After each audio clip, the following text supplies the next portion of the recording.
quisiera comenzar con una pregunta que este pasaje nos dice. Entonces, o dice, ¿qué pues diremos a esto? O sea, una pregunta que nos pone a pensar, y es lo que Pablo dice, ¿qué pues diremos a esto? Y al pedir que respondan, Pablo quiere que tengamos claro qué es el esto que tiene que ver con las circunstancias actuales que usted y yo estamos viviendo hoy. Sabemos muchas veces lo que determina nuestras circunstancias y sabemos que estamos sometidos muchas veces a presiones por todos los lados. Romanos 8, 31 al 39 considera todas esas dificultades materiales y toda esa hostilidad humana como cosas a las que usted y yo nos vemos expuestos todos los días. Aquí está el cristiano atormentado por el recuerdo de una caída moral. Aquí están los padres cristianos cuyos hijos quizás son motivos de desilusión. Aquí está la mujer cristiana que atraviesa el cambio. Aquí está el cristiano apesumbrado por la muerte de alguien que según él tendría que haber seguido viviendo. Aquí está el cristiano que piensa que a Dios no le interesa lo que le pasa, porque de otro modo su vida no sería tan dura.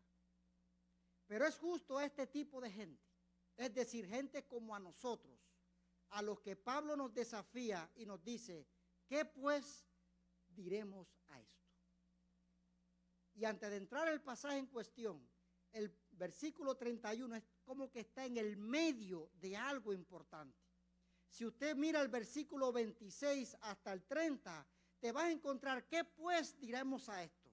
Tenemos al Espíritu Santo que nos ayuda en nuestras debilidades. Muchas veces no sabemos qué orar, no sabemos qué pedir, no sabemos cómo conocer la voluntad de Dios. Y sin embargo, cuando lo hacemos, dice que el Espíritu Santo intercede por nosotros.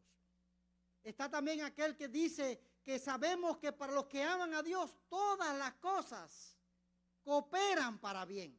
Todas las cosas que nos pasan en la vida muchas veces son malas, no son buenas, son dificultades terribles. Sin embargo, Dios es capaz de usar todas esas cosas que nos suceden para que cooperen para nuestro bien. ¿Por qué? Porque Dios puede hacerlo, nosotros no. Pero cuando cooperan para nuestro bien hay un propósito. Y es que usted y yo cada día nos parezcamos más y más a Cristo. Pero también dice para aquellos desalentados, dice a los que predestinó, a esos llamó, justificó y glorificó, para darte seguridad de que tú y yo nos encontramos en las manos de Dios. Y entonces viene la pregunta, entonces, ¿qué diremos a esto? Si Dios es por nosotros, ¿quién contra nosotros? Y permítame regalarle 4 pensamientos en esta mañana. Y el primero tiene que ver con el que de ningún grado de oposición podrá finalmente derrotarnos. ¿Qué diremos a esto? Si Dios es por nosotros, ¿quién contra nosotros, verdad? Entonces, significa que Dios es suficiente como nuestro protector soberano. Si Dios es por nosotros, yo le voy a añadir otra pregunta. ¿Quién es Dios? Porque dice que Dios es el que está por mí. Se dice que Dios es el que me protege. Se dice que Dios es el que me cuida. Se dice que Dios está por mí en las buenas, en las malas, como dice uno, en las maduras y en las verdes. Entonces la pregunta que surge es, ¿quién es Dios? Porque ese Dios es el que está por mí. Y si yo no sé quién es ese que está por mí, puedo inventarme un Dios realmente falso. Y la pregunta entonces que nos desafía en esta mañana, no solamente es saber que Dios está por mí, yo quiero saber cuál Dios es el que está por mí también. Y usted dirá, pero pastor, aquí todos somos cristianos. Yo no doy nada por sentado. Tenemos que estar seguros del Dios que tenemos. Y permítame darle algún pasaje que está en Isaías 40, 12 al 28. No vamos a leerlo, por supuesto, está muy largo. Pero que nos habla de quién es Dios. Y me gusta porque es Dios hablándole al profeta Isaías, hablándole de quién es Él. Y para saber el Dios que tenemos, hay un ejercicio muy bueno que es compararlo con aquellas cosas que son realmente grandes para que usted tenga una idea de quién es Él. Cuando él compara sus obras diciendo, Dios le dice a Isaías, ¿quién midió las aguas con el hueco de su mano y con los cielos con su palmo? Con 3 dedos juntó el polvo de la tierra y pesó los montes con balanza y con pesas los collados. La pregunta es, ¿cómo usted puede pesar una montaña? ¿Cómo usted puede medir el océano? ¿Cómo usted puede medir el universo, el cielo, la expansión? Simplemente usted y yo no podemos. Todavía están midiendo los científicos. Eso es para decirte que las obras de Dios son grandes, pero Él es más grande que su propia creación. Cuando Él compara las naciones, Él dice, como nada son todas las naciones delante de Él, y en su comparación serán estimadas en menos que nada, para decirte que Dios solo es más grande que todos los imperios y las naciones de la tierra. ¿Usted está entendiendo el Dios que usted y yo tenemos? Es más grande que la creación, es más grande que las naciones. También dice, Él está sentado sobre el círculo de la tierra, cuyos moradores son como langostas. Para decirte que Él es más grande que la tierra. Te dice también cuando compara a los hombres de este mundo, Él convierte en nada a los poderosos y a los que gobierna la tierra hace como cosa vana. Para decirte que Él es más grande que los hombres también. Cuando lo compara con las estrellas, Él dice, levanten en alto vuestros ojos y miren quién creó estas cosas. Para decirte que Él es más grande que la creación. Entonces, ¿quién es Dios? Dios es más grande que las naciones. Dios es más grande que la tierra. Dios es más grande que los hombres. Dios es más grande que la creación. Este es el Dios que demostró su soberanía cuando sacó a Israel de Egipto y lo sacó de Babilonia también. Este es el Dios que sacó a Jesús de la tumba. Este es el Dios que levanta a un pecador que se encuentra muerto y le da vida. Este es el Dios que llama, que justifica, que glorifica a los que desde la eternidad, dice el pasaje, predestinó para que fuesen hechos conforme a la imagen de su Hijo. Cuando dice Dios es por nosotros, se está proclamando el hecho de que Él se compromete a sostenernos y a protegernos cuando el hombre y las cosas nos amenazan, a suplir nuestras necesidades mientras usted y yo duremos en esta tierra. Ese es el Dios que está por nosotros, un Dios grande, un Dios inmenso, un Dios que es puro amor, un Dios que es pura gracia, un Dios que es santo, un Dios que es todopoderoso, un Dios que es único, un Dios que tú y yo no podemos describirlo. Ese es el Dios que está por ti y está por mí. Un Dios comprometido con su pueblo. Un Dios comprometido con el pacto que ha hecho con nosotros de sostenernos, de protegernos mientras vivamos en esta tierra. Amén a eso, hermano. Si se lo va a dar, dele un amén bien grande al Señor. Ese es el Dios que tú y yo tenemos.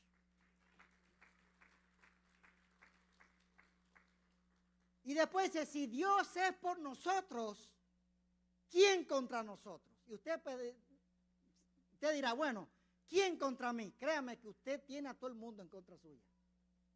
¿Sí o no? ¿Quién contra nosotros? O como se lo voy a traducir en lenguaje actual, ¿les tiene miedo a ellos? Pregunta Pablo. O sea, si Dios está por ti, ¿por qué tú tienes miedo? ¿Por qué tenemos miedo? Porque no deberemos tener miedo. Recuerde a Moisés cuando se para delante de Faraón y Dios le dijo, Moisés, yo estaré contigo. Y es la misma promesa cuando usted y Dios no le dice, yo estaré contigo, nunca te dejaré y nunca te desampararé. Porque Dios está por ¿quién? Por nosotros, está con nosotros y está en nosotros. Entonces, ¿por qué tenemos miedo? O podemos hacer nuestra la promesa que el rey Ezequías dijo, esforzaos y animaos, no temáis, ni tengáis miedo del rey de Asiria, ni de toda la multitud que con él viene, porque hay más con nosotros que con él. Con él está el brazo de carne, mas con nosotros está Jehová nuestro Dios para ayudarnos y pelear nuestras batallas. Esto es lo que debemos comprender, que lo hagamos nuestro, que la certidumbre de esas palabras de que Dios está por nosotros hagan manifiesto un impacto en nuestra vida en relación con lo que tú y yo estamos enfrentando ahora mismo.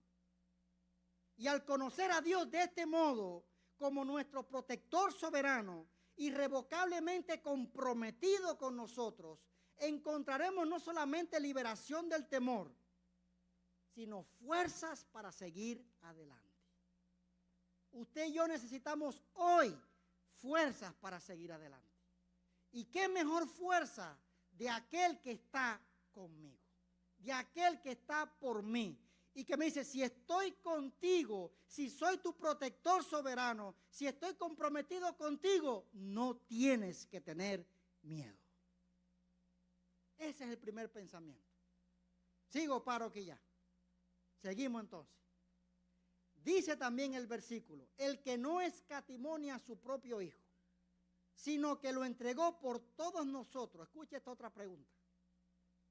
¿Cómo no nos dará también con él todas las cosas? Si tiene su Biblia, subraye todo, porque dice que te dará con él todas las cosas. Y hay que especificar qué es el todo que Dios nos está dando ahí. Pero el pensamiento que expresa esta pregunta es que ninguna cosa buena, escuche, ninguna cosa buena nos va a ser negada. Entonces, esta pregunta señala la suficiencia de Dios como nuestro benefactor soberano. Dios no solamente es nuestro protector, también es nuestro benefactor, porque Él dice que ninguna cosa buena nos va a ser negada a usted y a mí. ¿Me va siguiendo? Ahora, nuestro problema, vamos a hablar de nuestro problema ahora, reside en el miedo de aceptar la autoridad de Dios plenamente por causa de la incertidumbre que nos asalta a nosotros en cuanto a la suficiencia de Él, si permitimos que Él nos cuide. Cuando perdemos un trabajo, ¿qué pasa? Usted viene corriendo a Dios, usted anda buscando trabajo por toda la calle, por donde quiera. Cuando usted se enferma, usted viene primero a Dios, usted corre para el médico. No me conteste, no me conteste. Eso es para que usted piense. ¿Por qué? Porque nuestra tendencia humana, ¿cuál es? Tratar de depender de nosotros mismos. Tratar de hacer las cosas a nuestra manera. Tratar de hacer nuestros planes a nuestra manera. Y cuando no nos sale bien, por alguna razón será, ¿verdad? ¿Qué hacemos? Ay, Señor, mi hijo, mira el desastre que tengo aquí. Hace falta que tú vengas y me arregle este problema. ¿Verdad que somos así a veces? Pero ¿y si lo hiciéramos al revés? Si estuviéramos conscientes de que si Dios está por mí, si estuviéramos conscientes de que ninguna cosa buena Él me lo va a negar, entonces yo me dejaría en las manos de Él con más confianza. ¿Verdad que sí? Porque cuando dice que nos dará con Él todas las cosas, constituye un reproche a nuestra actitud. Quizás seguimos suponiendo que la vida del hombre consiste en los bienes que posee. Si tengo una buena cuenta de banco, pues ya yo tengo mis problemas resueltos y tu casa es un desastre.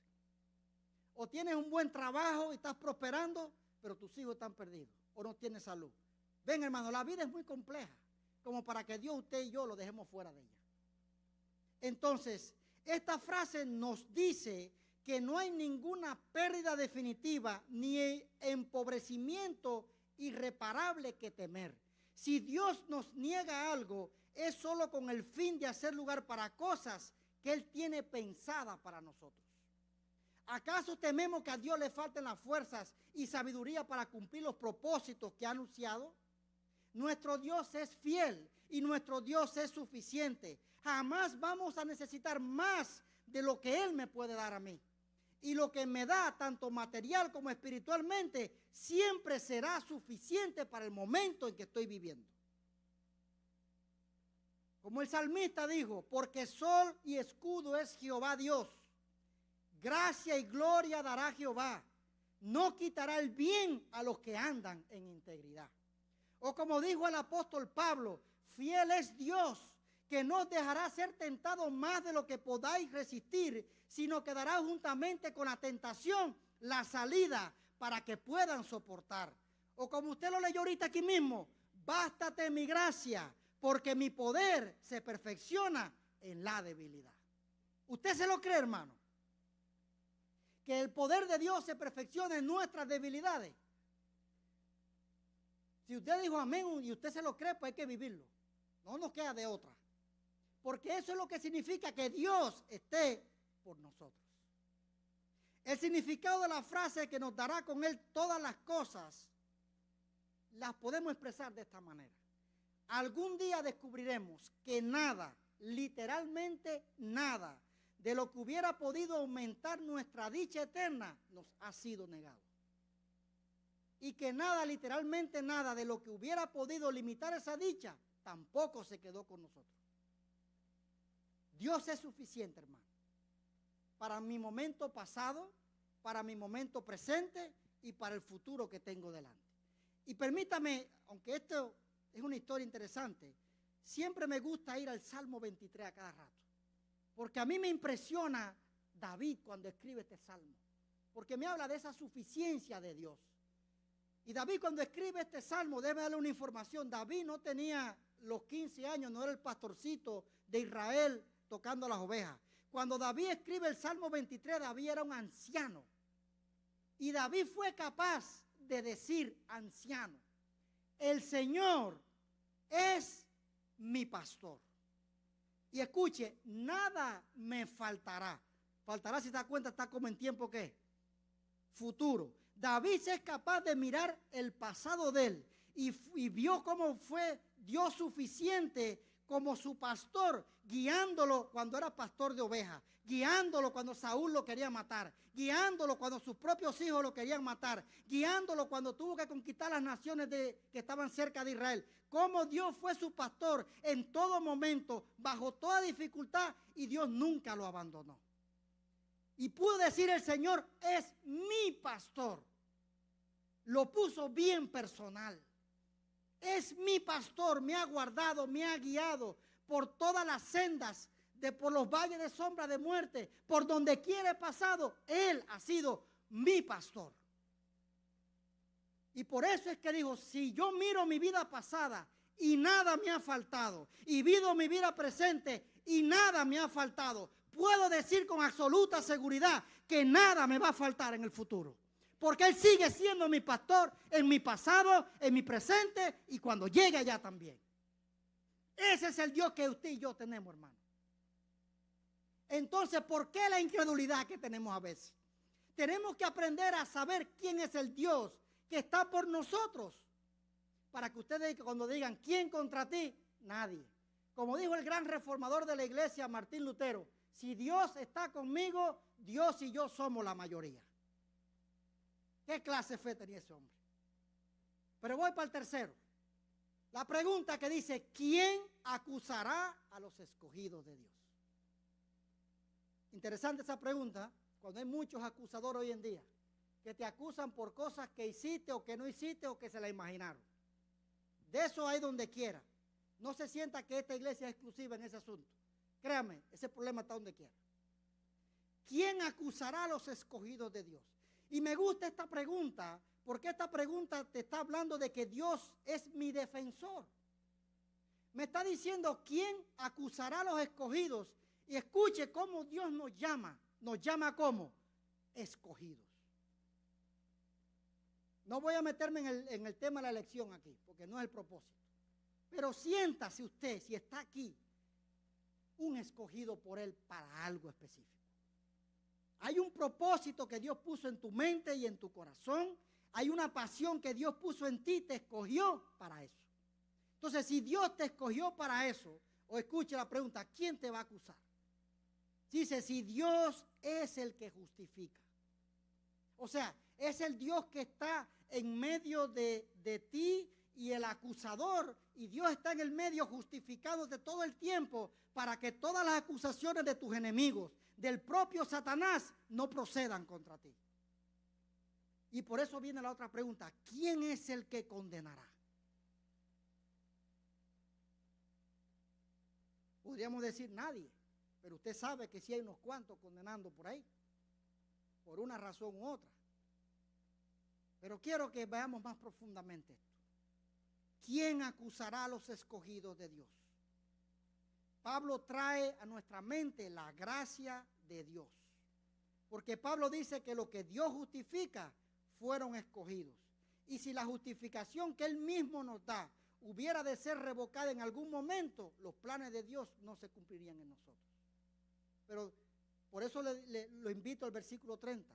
A los que predestinó, a esos también llamó. A los que llamó es el mismo grupo, a esos también justificó. Y a los que justificó es el mismo grupo, eso no crece ni disminuye, a esos también glorificó. Y me gusta esa promesa porque glorificó está como tiempo futuro.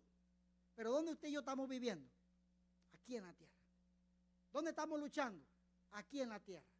¿Dónde estamos padeciendo necesidad, problemas, dificultades? Aquí en la tierra. Pero lo interesante es que aunque estamos todavía en la lucha, en nuestro peregrinar aquí en la tierra, Dios me está viendo con Él sentado en los cielos. Dice, a esos los glorificó, los puso en tiempo futuro. Usted escucha eso, hermano. Ese es el Dios que está por nosotros. ¿Lo está viendo? Dígame si me va siguiendo, si no yo lo doy más suave.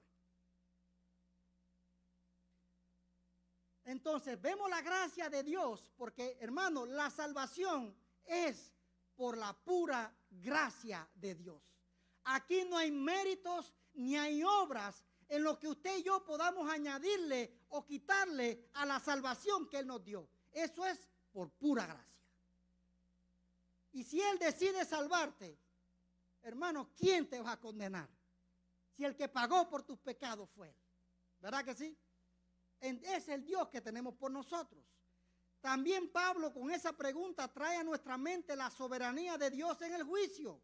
Porque si Dios, hacedor y juez de todos los seres humanos, pronuncia una sentencia de justificación, incluso teniendo en vista nuestros fracasos, nuestros problemas, nuestras caídas, sabiendo que no éramos justos, y si Él nos justificó, nadie puede cambiar el veredicto. Porque que yo sepa, hermano, no hay nadie más grande que Dios que pueda cambiar lo que Él decide. Si usted lo conoce, me lo deja saber. Por eso es que le pregunté ahorita, ¿quién es Dios? ¿Se dan cuenta? Pablo también trae a nuestra mente a Cristo como nuestro mediador. Dice, ¿quién podrá condenarnos? De entrada, Jesús nunca nos va a condenar. Cuando usted se lee Juan capítulo 3, versículos 16, 17, porque de tal manera Dios, usted se lo sabe, amó al mundo que entregó, ¿qué cosa? A su Hijo unigénito. Él no entregó un ángel, Él no entregó un profeta, Él no entregó a otra cosa creada. Dios entregó lo mejor que Él tenía, que quiera quién, su propio Hijo, para que todo en aquel que en Él cree no se pierda, sino que tenga vida eterna. Porque el Hijo no vino al mundo para condenar al mundo, sino para que sea salvo por medio de Él. Dígame si lo va viendo, hermano. Ese es el Dios que tenemos por nosotros.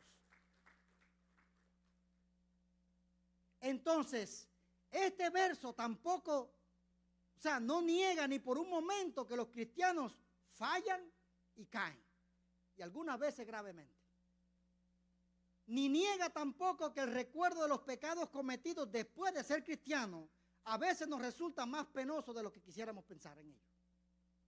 Pero niega de forma categórica que alguna caída presente o futura pueda poner en peligro nuestra justificación ante Dios.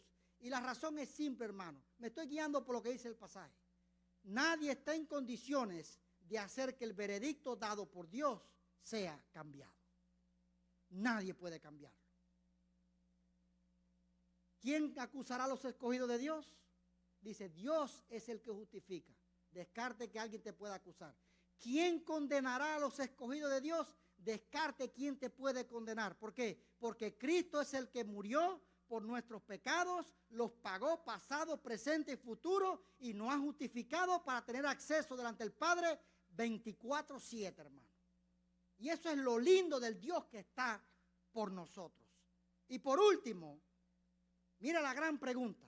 ¿quién nos separará del amor de Cristo?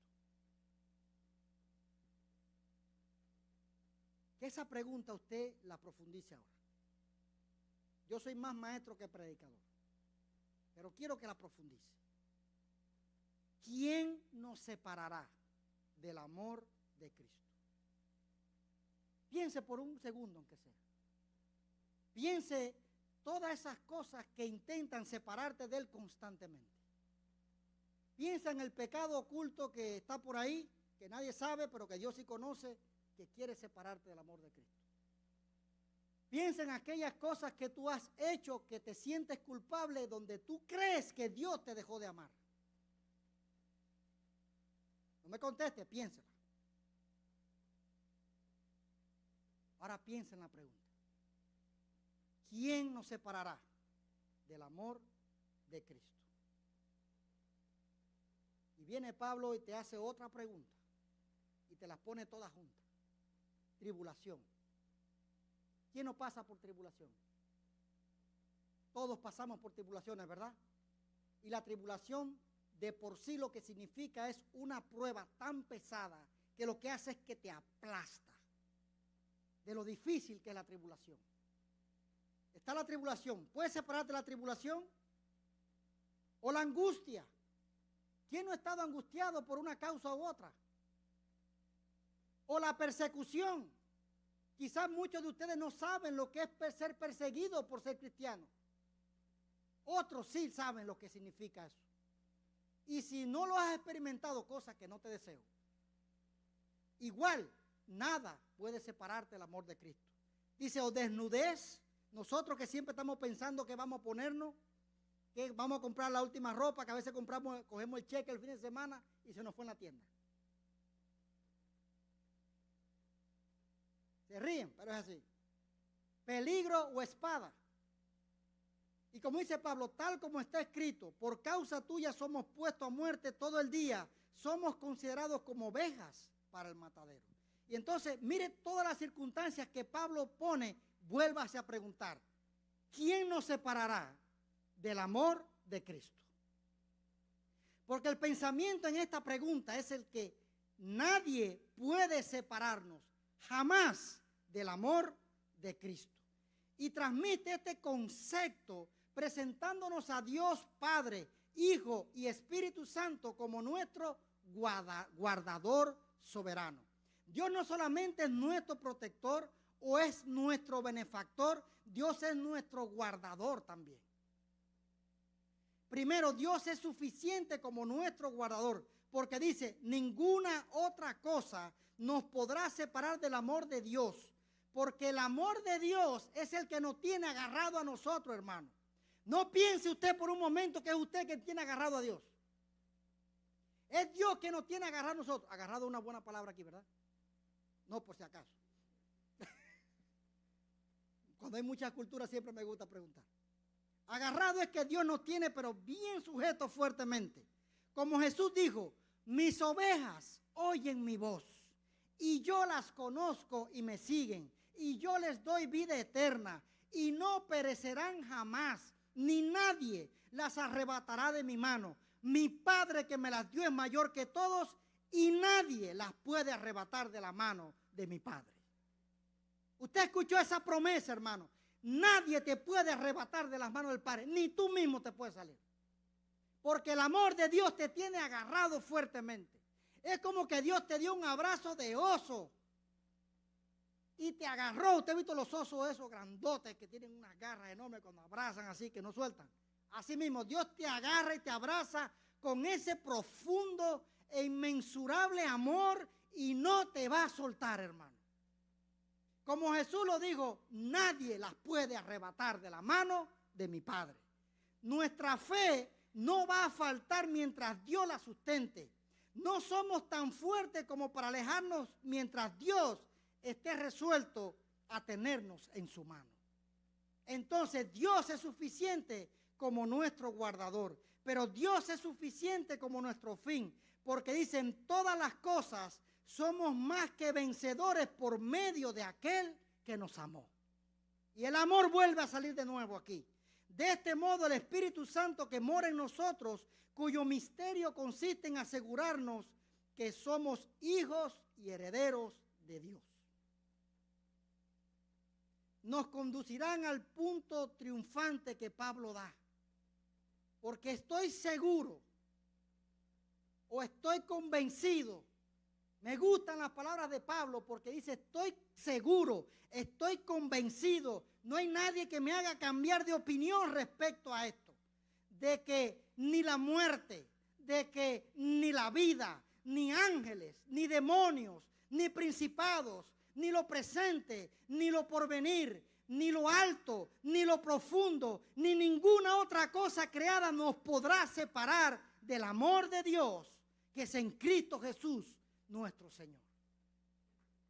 Escuche, y me gusta como dice Pablo, estoy convencido.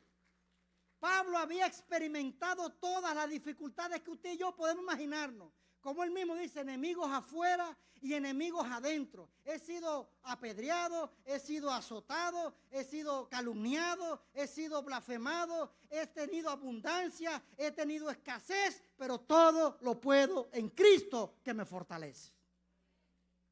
Ese es el Dios que está por nosotros. Por eso es que Pablo dice que él es más que un vencedor. Porque a veces cuando hablamos de que somos vencedores, pensamos que en la vida nos va a ir como nosotros planeamos, nos va a ir bien siempre. Jesús fue bien honesto cuando nos dijo, en el mundo tendrán aflicción. Y usted dirá, wow, eso ya lo sabemos. ¿Quién no sabe que tenemos aflicción en el mundo? Pero escuche la parte que nos gusta. Pero confíen, yo he vencido al mundo. Por eso es que todas las cosas de los que aman a Dios cooperan para bien. Porque si Dios está por nosotros, ¿quién contra nosotros? ¿A dónde nos ha conducido esto? Y aquí concluyo ya. Al corazón mismo del Evangelio. Hemos llegado al punto en que podemos hacer nuestra la oración y confesión de David cuando él dijo, guárdame, oh Dios, porque en ti he confiado. Oh alma mía, dijiste a Jehová, tú eres mi Señor, no hay para mí bien fuera de ti. O luego podríamos decir, como dijo el profeta Habacuc, en situaciones de ruina económica o cualquier otro problema. Dice, aunque la higuera no florezca. Y usted dirá, la higuera en Israel, si no florecía, hermano, la cosecha estaba mala. La economía estaba destruida. Ni haya vides, dice, ni en las vides haya frutos. Si no había fruto en las vides, hermano, la cosa estaba enredada también, como dice uno. Para que usted entienda, dice, aunque falte el producto del olivo, o sea, no había aceite para cocinar, hermano. Y los labrados no den mantenimiento, no había comida. Dice, y las ovejas se han quitado de la majada, dice, pues no hay nada que comer. Y no hayan vacas en los corrales. Dice, con todo yo me alegraré en Jehová y me gozaré en el Dios de mi salvación. Cuando tú sabes el Dios que tú tienes por ti, tú puedes hacer ese tipo de declaración. Aunque, Señor, se esté cayendo el mundo, aunque, Señor, no importa los desiertos y las dificultades que estoy pasando. Señor, aunque llevo noches sin dormir y estoy llorando y clamando por lo que estoy pidiendo. Señor, con todo me alegraré en ti, porque tú eres el Dios de mi salvación. Si tú estás por mí, ¿quién contra mí?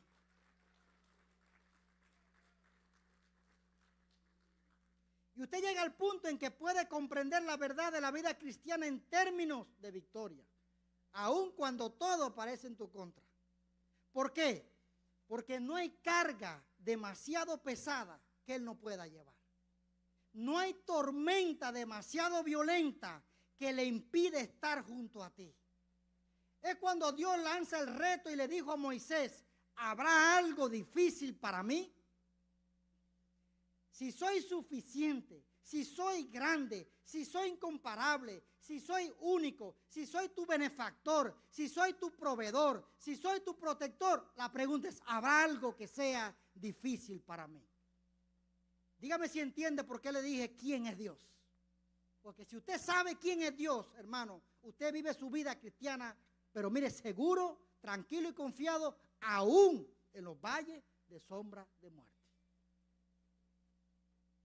Dios es tan grande, hermano, que fue el único capaz de cargar con todos nuestros pecados pasados, presentes y futuros. Muchos los pecados no los deja dormir por las noches. Déjeme decirle, ya hay alguien que lo cargó por ti. No tienes que llevar esa carga. Lo tuyo es arrepentirte de tus pecados y seguir para adelante en la vida. Dios es tan grande que no hay problema matrimonial que no pueda solucionar. Pero está diciendo un vivo ejemplo aquí. Y ahí va mi testimonio pequeñito. No se me anime mucho ahí. Yo sé que Dios es capaz de arreglar un matrimonio. Quizá usted aquí en esta tarde o nos escuchan por las redes sociales, tenga un matrimonio que está a punto de un divorcio. Bueno, en el caso mío llegó al divorcio. Y estuve divorciado. Y sin esperanza de volver con mi esposa. Y ella tampoco. Lo interesante es pedirle a Dios que hiciera algo nuevo en mi vida. Lo que yo no pensé cómo lo iba a hacer. Es el Dios que está por nosotros. Y cómo el Señor fue tratando con mi vida de tal manera que fue arreglando mi corazón. Y al mismo tiempo Dios lo estaba haciendo allá también. Y yo no sabía. Y Dios lo hizo también. Para que usted vea que hasta en casos extremos Dios obra también. Lo hizo de tal manera. Y después de 8 meses divorciado, sin vernos y sin nada. Un día noche tocan a la puerta y cuando abro la puerta me toca mi esposa. Bueno, la que era mi esposa en ese momento. Me pregunté, ¿qué tú haces aquí? ¿Pasó algo, no? No, no pasó nada. Sentí que Dios me trajo acá. Digo, wow. Y en ese momento, las cosas que Dios hace, fuimos capaces de pedirnos perdón el uno al otro, de reconciliarnos otra vez y empezar de nuevo otra vez. Y hoy tengo ese matrimonio. Ese es el Dios que está por nosotros. Yo vi a un hombre en coma que se convirtió en su juventud y vivió después una vida de pecado como usted no se puede imaginar. Yo creo que si se muere ahí va para el infierno, estoy claro. Pero estaba en coma. Y miren la misericordia de Dios. Es el Dios que está por nosotros. Dios movió el corazón de otros pastores para que fueran a predicar el evangelio a ese que estaba en coma. Y usted en coma, o sea, no responde. Cuando esos pastores, eso lo vi yo, eso no me lo contaron. Cuando esos pastores entraron al cuarto de ese hombre salió de la coma. Ellos le predicaron el evangelio, el hombre se arregló con el Señor y cuando se fueron el hombre cayó en la coma otra vez y al otro día murió. Ese es el Dios que está por nosotros. ¿Podemos perder la esperanza? Hermano, no haga eso. Porque el Dios que tenemos es más grande y trasciende que cualquier problema o dificultad que usted y yo podamos atravesando hoy. Él es tan grande, tan inmenso que fue el único que ha sido capaz de decir en toda la historia de la humanidad, venid a mí los trabajados y cargados, que yo les daré descanso. Y ese es el llamado para usted en esta tarde. Si usted es alguien que ahora mismo está sufriendo, que está llorando, que está pasando por dificultades, el llamado es, venga a mí, todos los que están trabajados y cargados, que yo le daré descanso. ¿Por qué Él puede hacer eso? Porque es el Dios que está por nosotros. Y yo le invito que si usted quiere venir y pasar al frente, pues hágalo, no se sienta limitado, no se sienta apenado. Venga si Dios lo pone en su corazón. Yo quiero orar por usted. Y si no viene y se quiere poner de pie en su silla, igual quiero orar por usted. Y si nadie viene y nadie se levanta, igual yo voy a orar por usted. Nadie me lo va a impedir. Pero tenga ese momento. Si Dios está por mí, ¿quién contra mí?